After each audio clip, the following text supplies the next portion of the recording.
नमस्कार दोस्तों, स्वागत है आपका आज की बेहद बड़ी और महत्वपूर्ण खबरों में। ट्रंप सरकार करेगी देश के दवाई बाजार में मिलियन डॉलर का निवेश, चीन और भारत को लगेगा बड़ा झटका। कोरोना संकट के बीच दिल्ली को अब सताएगी भीषण गर्मी, लेकिन इन जगहों पर बरसेंगे बादल। कोविड 19 को लेकर यूपी में 270 नए केस, सीएम योगी ने दिशा निर्देश दिए, कोरोना की जांच व इलाज मुफ्त किया जाएगा। देश में कोरोना वायरस से अब तक 42,298 लोग ठीक हुए हैं। कुल एक्टिव केस की संख्या 61,149 है। स्वास्थ्य मंत्रालय ने ये जानकारी दी है। वाघेला बोले, गुजरात में मेरी सरकार आए तो शराबबंदी हटा दूंगा, ये काम सबसे पहले होगा। ताश के पत्ते की तरह ढेर हुई अम्फान के रास्ते में आने वाली हर वस्तु, वीडियो में दिखी तूफान की तबाही। दोस्तों, आपको वीडियो अच्छा लगे तो लाइक करें और चैनल को सब्सक्राइब करें, जिससे आने वाली खबरें आपको सबसे पहले मिले। कानपुर में 70 साल के बुजुर्ग ने 7वीं मंजिल से कूदकर दी जान, लॉकडाउन में बेटे से ना मिल पाने से था परेशान।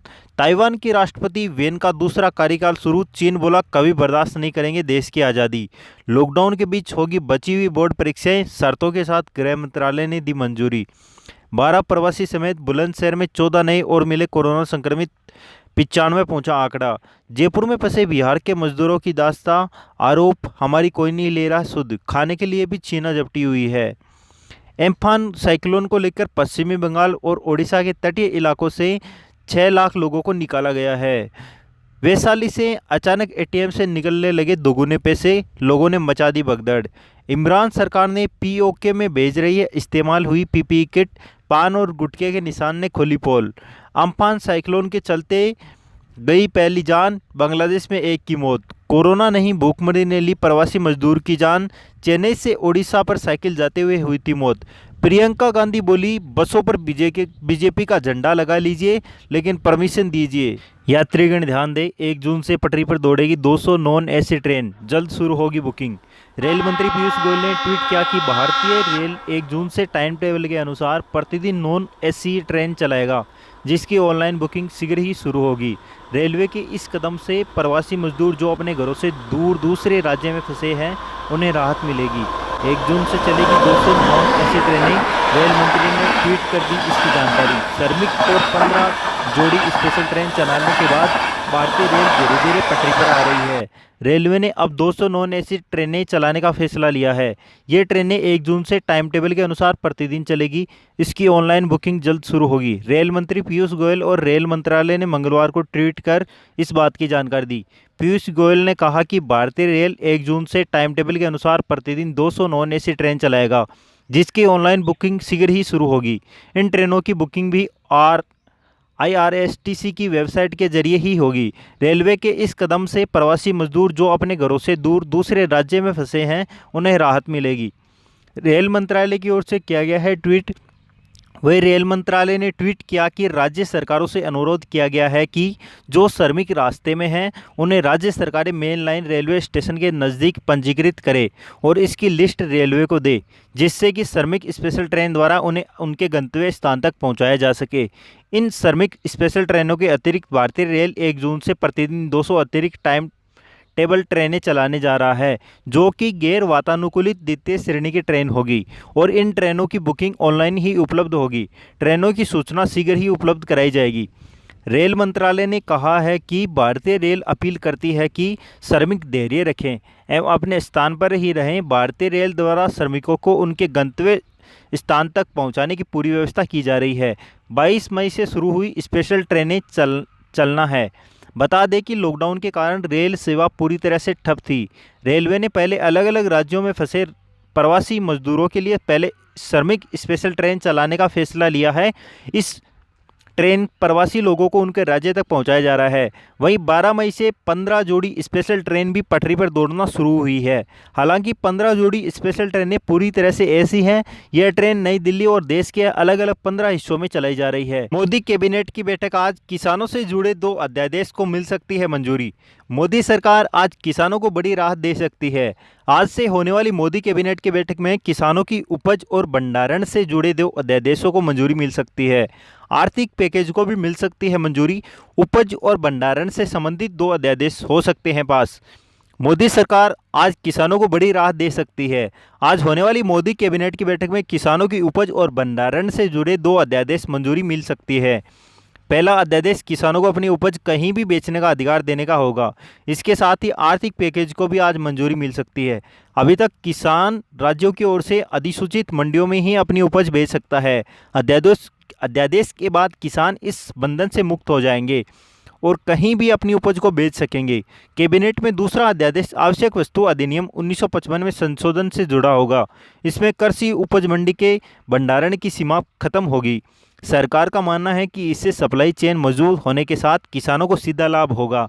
इसके साथ ही आज कैबिनेट में सरकार की ओर से ऐलान किए गए आर्थिक राहत पैकेज को मंजूरी मिल सकती है। मोदी सरकार ने इस आर्थिक पैकेज को आत्मनिर्भर भारत का नाम दिया है। प्रधानमंत्री नरेंद्र मोदी ने 22 मई को 20 लाख करोड़ रुपए के आर्थिक पैकेज का ऐलान किया था। इसके बाद 5 दिनों में 13 से 17 मई तक वित्त मंत्री निर्मला सीतारमण ने आर्थिक पैकेज का ब्यौरा दिया है। उन्होंने बताया कि ये पैकेज आर्थिक रिफॉर्म के लिए है और इससे देश की अर्थव्यवस्था धीरे धीरे रफ्तार पकड़ेगी। ट्रेनों से मजदूरों को गांव भेजने के लिए एमएचए ने जारी किया नया स्टैंडर्ड ऑपरेटिंग प्रोटोकॉल। श्रमिक स्पेशल ट्रेनों से देश भर के अनेक इलाकों में फंसे मजदूरों को उनके राज्यों और गांवों तक पहुंचाने के लिए केंद्रीय गृह मंत्रालय ने आज एक संशोधित स्टैंडर्ड ऑपरेटिंग प्रोटोकॉल जारी किया है। इस प्रोटोकॉल में संबंधित राज्यों और संघ शासित प्रदेशों के साथ साथ रेल मंत्रालय के लिए भी विस्तृत दिशा निर्देश दिए गए हैं। आगे से इसी के मुताबिक राज्यों और रेल मंत्रालयों को श्रमिक स्पेशल ट्रेनों का संचालन करना होगा। गृह मंत्रालय की संशोधित एसओपी में कहा गया है कि लॉकडाउन की वजह से प्रवासी कामगार कई जगहों पर फंसे हुए हैं। उन्हें ट्रेनों के जरिए यात्रा करने की अनुमति दी जा रही है। इसको लेकर अब निम्न निर्धारित प्रक्रिया होगी। रेल मंत्रालय गृह मंत्रालय की सहमति से श्रमिक स्पेशल ट्रेनों के संचालन की इजाज़त देगा। सभी राज्यों और संघ शासित प्रदेशों को में फंसे हुए लोगों को भेजने और लाने के लिए जरूरी इंतजाम करने के लिए नोडल अधिकारियों की नियुक्ति करनी चाहिए। राज्यों और संघ शासित प्रदेशों की आवश्यकताओं के अनुसार ट्रेनों के शेड्यूल, स्टॉपेज और गंतव्य स्टेशन रेल मंत्रालय के द्वारा तय किया जाएगा। रेल मंत्रालय द्वारा फंसे हुए लोगों को लाने और भेजने के लिए उचित इंतजाम करने के वास्ते राज्यों और संघ शासित प्रदेशों की इसकी सूचना दी जाएगी। ट्रेन शेड्यूल, यात्रियों की एंट्री और मूवमेंट से संबंधित प्रोटोकॉल, कोच में उपलब्ध कराई जाने वाली सुविधाएं और टिकट बुकिंग को लेकर राज्यों और केंद्र शासित प्रदेशों में होने वाली व्यवस्थाओं की जानकारी रेल मंत्रालय द्वारा उपलब्ध करवाई जाएगी। लोगों को भेजने वाले राज्यों, संघ शासित प्रदेशों और रेल मंत्रालय यह सुनिश्चित करेंगे कि सभी यात्रियों की अनिवार्य स्क्रीनिंग की जाए और सिर्फ बिना लक्षण वाले यात्रियों को ही ट्रेन में बैठने को दिया जाए। ट्रेन में चढ़ने और यात्रा के दौरान सभी यात्री सोशल डिस्टेंसिंग का पालन करेंगे। जब यात्री अपने गंतव्य स्टेशन पर पहुंच जाएंगे तो उन्हें उस राज्य के हेल्थ प्रोटोकॉल के मुताबिक दी गई सलाह को मानना होगा। 22 मई को डब्ल्यूएचओ कार्यकारी बोर्ड के अध्यक्ष बनेंगे डॉक्टर हर्षवर्धन। भारत में कोरोना से लड़ाई में अहम भूमिका निभा रहे डॉक्टर हर्षवर्धन अपना कार्यभार 22 मई को संभाल सकते हैं। वह जापान के डॉक्टर हिरोकी नकाटानी की जगह बोर्ड के अध्यक्ष बनेंगे। 34 सदस्यीय बोर्ड के अध्यक्ष बनेंगे केंद्रीय मंत्री हर्षवर्धन। 194 देशों ने भारत के प्रतिनिधित्व प्रस्ताव पर किया सिग्नेचर। केंद्रीय स्वास्थ्य मंत्री डॉक्टर हर्षवर्धन जल्द ही वर्ल्ड हेल्थ ऑर्गेनाइजेशन डब्ल्यूएचओ कार्यकारी बोर्ड के अध्यक्ष के रूप में कार्यभार संभालने वाले हैं। डब्ल्यूएचओ के मुताबिक भारत में कोरोना से लड़ाई में अहम भूमिका निभा रहे हर्षवर्धन अपना कार्यभार 22 मई को संभाल सकते हैं। वह जापान के डॉक्टर हिरोकी नकाटानी की जगह बोर्ड के अध्यक्ष बनेंगे। भारत को डब्ल्यूएचओ के कार्यकारी बोर्ड में शामिल करने के प्रस्ताव पर मंगलवार को मोहर लगाई गई है।